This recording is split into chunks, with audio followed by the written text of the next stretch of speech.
Part 143, Gretchen. Kamusta ang mga puso niyo mga kasummer? Nako, mas tumitindi pa ang mga kaganapan. Hindi ko na patatagalin pa, simulan na natin. Ilang oras lang ang hinintay ni Warren at sa wakas, dumating na ang abogado ng kanyang ina. Dahil na rin sa kondisyon ng mommy Hermania niya na pagpasyahan nila na doon na sa ospital sila magpirmahan ng transfer of authorities. Habang palapit sa kanyang abogado, malakas ang tibok ng kanyang puso.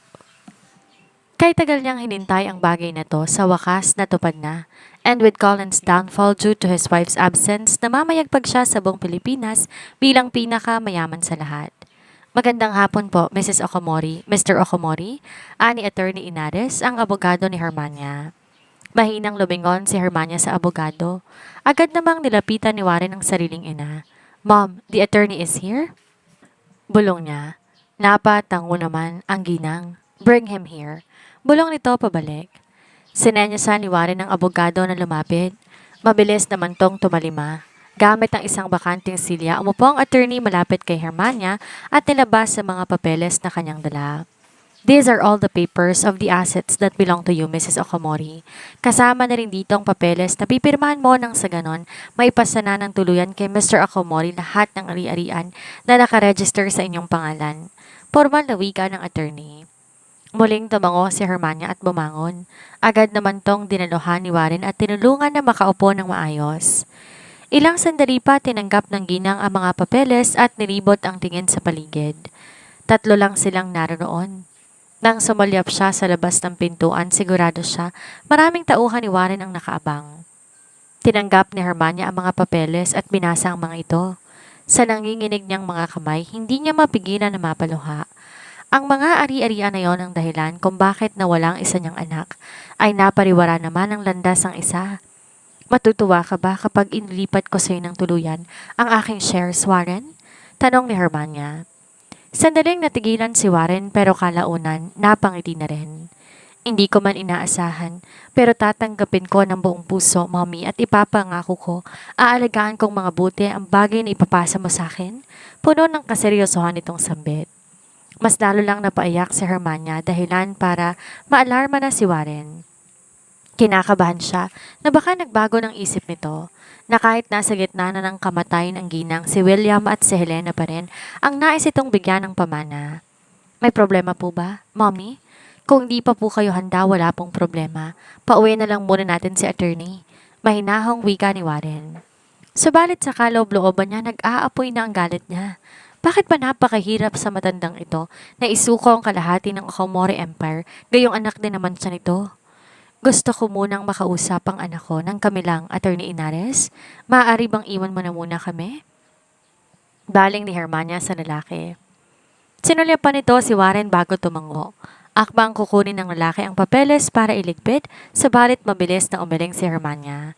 Tawagan niyo na lang po ako kung kakailanganin niyo na ako, Mrs. Okomori. Nasa labas lang po ako. Magalang nitong tugon bago nilisan ang silid. Nang silang dalawa na lang sa loob, dahan-dahang lumingon sa Hermania sa lalaki.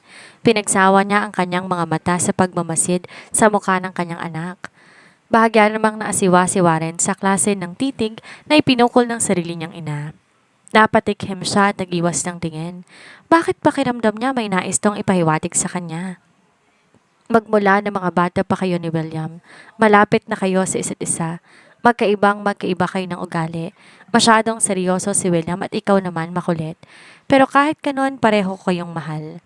Natigilan si Warren sa mga katagang lumalabas sa bibig ng kanyang ina. Mukhang hindi niya nagugustuhan ang mga usapang iyon, lalo na ang magiging resulta. Why are you suddenly talking about William, Mom? Puno ng pagpipigil niyang tanong. Dahil nais kong hanapin kung saan kami nagkamali sa iyo, anak. Bagaman mahinahon ramdam ni Warren ang bigat ng bawat katagang binibitawan ng ginang. Unti-unti siyang nanlamig at pinagpawisan ng malagkit. May alam kaya ang kanyang ina sa mga pinagagawa niya? Hindi naging madamot si William sa'yo. Mahal na mahal ka niya pero bakit nagawa mo siyang saktan? Bakit nagawa mo siyang patayin? Hindi ka pa talaga nakontento at pati ang kaisa-isang ng anak nais mong tapusin ang buhay? Literal na nanlaki ang kanyang mga mata. Paanong nalaman ito ang tungkol sa mga bagay na yon? Wala akong alam sa mga pinagsasasabi ninyo, Mommy. Kung nais niyo akong gawa ng kwento para lang di maipasa sa akin ang kalahati ng kayamanan ninyo, wala pong problema. May sarili naman akong mana.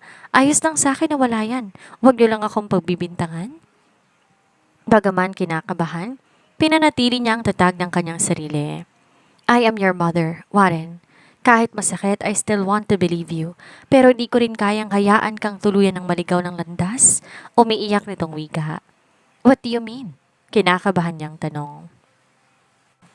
Hindi pa man nakakapagsalita si Hermania, bumukas na ang pintuan at pumasok ang maraming otoridad, subalit ang mas gumulat kay Warren ay ang makita ang isang babaeng nakaupo sa wheelchair habang tulak-tulak ni Colin na walang iba kundi si Gretchen. Hours earlier, nasa ospital na si Grandma Hermania at alam na niya ang gagawin niya. Ani Demetrio sa kaharap niya matapos niyang makausap ang ginang. Ramdam niya ang pagkabigla nito at naiintindihan naman niya ang ginang. Alam niya rin na di madali para dito ang naging desisyon nito. Kung siya lang ang masusunod, ayaw niya itong idamay. But because Warren's house is heavily guarded, plus he needs to divert his attention in order to gain advantage, wala siyang mapagpipilian kundi idamay ang matanda sa plano niya. And if they won't succeed in Plan A, then Plan B will be executed, and that will be the time for bargain. He knew how Grandma Hermania loves Selena so much. Kaya kahit masakit sa matanda na isuko ang anak nito for the sake of the late William Okomori, Hermania chooses her granddaughter this time.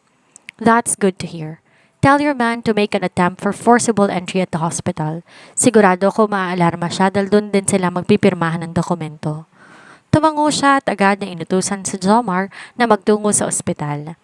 Mabilis tumalima ang lalaki at ginawa naman ang utos ng kanyang boss. Pasensya na po kayo, Mr. Ocampo, pero bawal pong tumanggap ng bisita si Mrs. Okamori sa mga oras na to. Magalang natanggi ni Omar. But Master Colin told me to visit the old woman for him. Kahit abala siya sa paghanap sa kanyang asawa, nag-aalala din siya sa matandang babae kaya ipinadala niya ako dito. Paliwanag pa ni Jomar, subalit nanatiling matatag ang desisyon ng kaharap niya at hindi talaga siya pinapasok kaya wala na siyang nagawa pa kundi ang tumalikod na at umalis.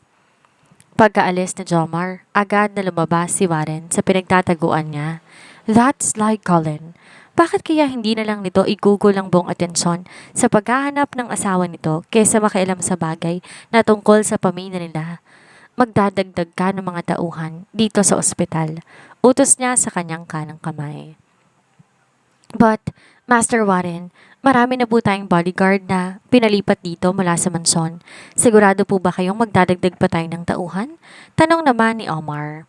Nakatitig si Warren sa hallway kung saan dumaan ang personal assistant ni Colin.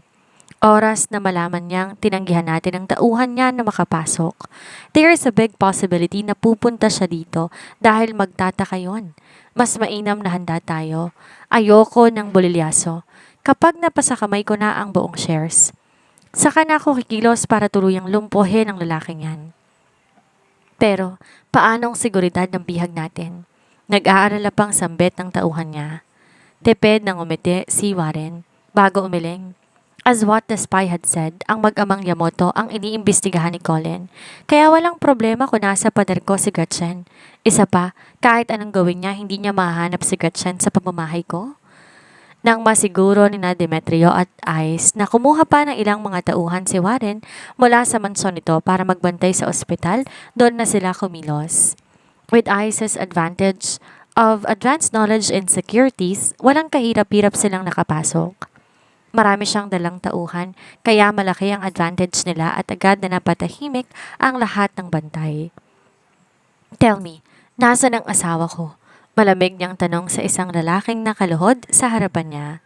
According to the data, itong isa sa mga pinagkakatiwalaan ni Warren sa bahay nito, bukod pa kay Omar. Subalit imbes sagutin siya ng lalaki, matapang pa itong nakipagtitigan sa kanya. Kahit anong gawin mo sa akin, wala kang makukuhang impormasyon. May diin itong bigkas. Napakamot siya sa kanyang ulo habang hawak ng isang baril. His patience is running out and so was his time. Nilingon niya si Ice at sinanyasan ang susunod nilang gagawin. Wala akong planong gawin sa'yo. Malamig niyang turan at tumayo na. Ilang sandali pa, isang matandang babae ang sapiritang ipinasok ng mga tauhan ni Ice sa loob. Napasubsob ito sa sahig dahil sa pinaghalong takot at kaba. Nanlaki naman ang mata ng lalaking kausap niya nang makita ko sinong nasa harapan nito. But I did not say that I won't harm anyone close to you. Malamig niyang turan, tsaka kinasa ang baril at tinutok sa ulo ng matandang babae na siyang nanay nito. Wala siyang pakialam kahit madungisan pa ng dugo ang kanyang kamay. As long as he will find his wife, then he will gladly kill anyone who will stand in his way. Ricky, ibigay mo na ang gusto nila. Ayoko pang mamatay. Umiiyak na wika ng kanyang ina. Maging siya napaiyak na rin. Kaya lang naman siya nagtatrabaho kay Warren Okomori ng buong tapat ay para sa nanay niyang may sakit. Hindi niya lubos akalain na kinuha ito ng mga taong kaharap niya mula sa ospital at plano pang patayin sa harapan niya mismo. I guess he won't say anything. Let's begin cutting his mother's fingers. I'm sure it will be more fun than killing her in an instant. Tamad na wika ni Ice at naglabas sa isang napakatalas na kutsilyo. Kahit anong pagpupumiglas ng ginang, wala itong laban nang hawakan to ng kanyang mga tauhan. Agad na kinuha ni Ice ang kanan nitong kamay, hinawakan ang hinliliit nito. Let's start here hanggang maubos ang lahat, okay? Anito na tila ba naglalaro lang. Hindi, wag, sasabihin ko na. Wag niyong sasaktan ng nanay ko. Umiiyak na sambit ni Ricky. Agad namang lumapit si Demetrio sa lalaki at sa piritantong pinatayo mula sa pagkakaluhod sa sahig. Move already. Kapag naubos ang pasensya ko sa'yo, hindi lang daliri ng nanay mong kukunin ko. Sa nanginginig na mga kalamnan ng pinagkakatiwalaang tauhan ni Warren, lumapit ito sa fireplace at itinapat sa gilid ang daliri nito. Bigla na lang, gumalaw ang fireplace na nasa harapan nila. Sinong mag-aakala na may sekreto palang lagusan sa lugar na iyon? Nandyan sa loob ang hinahanap ninyo? Anito sa nanginginig na boses. Di na siya nag-aksaya pa ng panahon at agad na pumasok sa loob kasama ng ilan sa kanyang mga tauhan habang si Ice at ang iba ay naghihintay naman sa kanila at nagbabantay sa itaas. Binabaybay niya ang isang hagdan hanggang sa tumapat siya sa nag-iisang pintuan doon. Gamit ang susi na ibinigay sa kanila ni Ricky, binuksan nila ang pintuan at tumambad sa kanya isang babae na nakagapos, walang iba kung hindi ang asawa niya. Mabilis siyang tumakbo papunta sa gawin nito at dinaluhan ng babae. Gretchen, Gretchen, can you hear me? Dahan-dahan, nagmulat ng mga mata si Gretchen, pero masyado siyang mahina para magsalita. Isa pa, baka panaginip lang ang lahat at masasaktan pa siya. It's okay, you are safe now, ani Demetrio sa masuyong boses at niyakap ng mahigpit ang kanyang asawa. Ilang sandali pa kinalagan niya na ito at binuhat bago lumabas ng underground.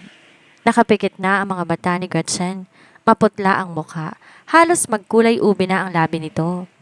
Labis-labis na galit ang nararamdaman niya habang karga sa bisig niya ang kanyang asawa.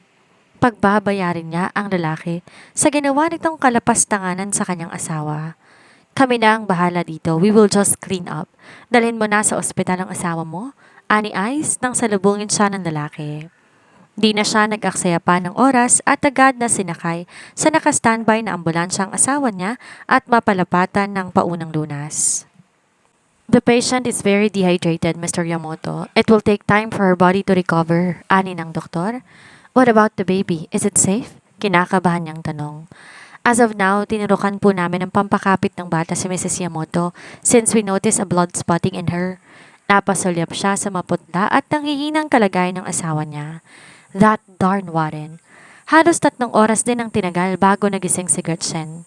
Nang magmulat to ng mga mata, agad niya tong dinaluhan. How do you feel? Okay ka lang ba? May masakit ba? Do you want something? Sunod-sunod niyang tanong. Napatitig si Gretchen sa kanya. Marahan pa nitong inangat ang sariling kamay. Hinawakan ang kanyang pisngi. You're real. Mahina nitong sambit. Hinawakan niya ang kamay nitong nasa kanyang pisngi at mariing napapikit. I am. You are safe now, Gretchen. You and our baby are safe now. Ilang sandali itong natulala bago unti-unting umiyak. Agad siyang nataranta sa pag-aakala na may nararamdaman tong sakit pero ilang saglit lang natigilan siya sa mga katagang sinabi nito. Uncle Warren killed my father. Pinatay niya ang daddy ko, Demetrio. Please help me. Natatakot ako baka saktan niya ako ng baby natin. Si Mommy, si Grandma Hermania. He might do something to them. Tulungan mo ko, please. Anito at nagsimula ng mag-hysterical. Sandali siyang natulala. Warren killed her father? Does it mean Gretchen already regained her childhood memories? Agad niyang niyakap si Gretchen at maingat na hinagod ang likuran nito. Shh! Ako nang bahala sa kanila. We will make him pay for what he did. I promise you, wife. Masuyo niyang wika. Ramdam niya ang panginginig nito. Sa kabila ng galit na nararamdaman niya, pilit niyang kinakalma ang kanyang sarili. Gretchen needs him more than tending but his anger as of this moment. At para tuluyang kumalma si Gretchen, he even tried singing a lullaby for her. Naalala niyang yon ang kinakanta sa kanya ng kanyang mommy noon bago to nawala. Ilang sandali pa tumigil na sa pahinginig si Gretchen ay pinagpapasalamat niya. Hinawakan niya ang mukha nito at maingat na pinahid ang mga luha nito. Alam ko, hindi madali para sa ito, Gretchen. Maybe it's the reason that your mind chose to forget those memories, pero kailangan mong tatagan ang sarili mo. Our baby needs you. I also need you to be strong. I cannot survive if something might happen to you. Kahit na lumaki siyang bihirang nagpapakita ng emosyon, he's been fighting non-stop all his life for a better life. Keep doing strategy so his enemies won't win against him. Pero inaamin niyang nakakaramdam din siya ng pagod. All he wanted is to rest inside Gretchen's arms and live a normal life with her. But maybe the price of the money, luxury, and connection was their peace. Sunod-sunod ang naging pagtango ni Gretchen. Masyado siyang nalulunod sa kanyang emosyon. Paulit-ulit na nag-replay sa utak niya ang nangyari sa kanyang ama na muntik niya nang nakalimutan na may anak at asawa pala siyang nangangailangan din ng atensyon niya. I'm sorry. Mahina niyang sambit pero mariing umiling si Demetrio. You don't have to say sorry. Hindi mo naman ginusto ang nangyari. How was our baby? Okay lang ba siya? I haven't eaten for so long. Sobrang gutom ako, Demetrio. I'm sure my baby is hungry too. Naikuyom ni Demetrio ang kanyang kamao. Kinailangan pa niyang huminga ng malalim para kumalma siya. Do you want to eat something? Pwede ba akong kumain ng sopas? Halos paos na wika ni Gretchen. Tumango si Demetrio at agad na inutusan si Jomar na dalhan sila ng sopas. Di naman nagtagal agad nang bumalik si Jomar, dala ang sopas na hiningi ni Gretchen. Si Demetrio na nag-asikaso at sinubuan si Gretchen. Napangiti siya na makitang naubos na ni Gretchen ang sopas. Nilapag niyang hawak niyang mangkok at hinaplos ang tiyan ng kanyang asawa. Mukhang gutom na gutom ang baby namin ha, nakangiti niyang turan. Nahawa na rin si Gretchen sa ngiti na sumilay sa labi ni Demetrio. Thank you for the sopas, Daddy. Tugon niya at pinaliit ang kanyang boses. Mahinang natawa si Demetrio habang matama namang natitig si Gretchen sa kanyang asawa. Sabi pa nga ni Uncle Warren para siyang pusa na maraming buhay, pero pinagpapasalamat niya ang bagay na yon. Kung di siya may sa pusa, malamang wala na siya sa harapan ng kanyang asawa ngayon. Magpahinga ka na muna, Gretchen. I already informed our immediate family na nahanap ka na namin at nasa maayos ka ng kalagayan. Ani Demetrio at saka siya ay nalalayan na makahiga. What happened to Uncle Warren? Tanong niya na makahiga na siya sa kama. Stop worrying about him. He will be caught soon.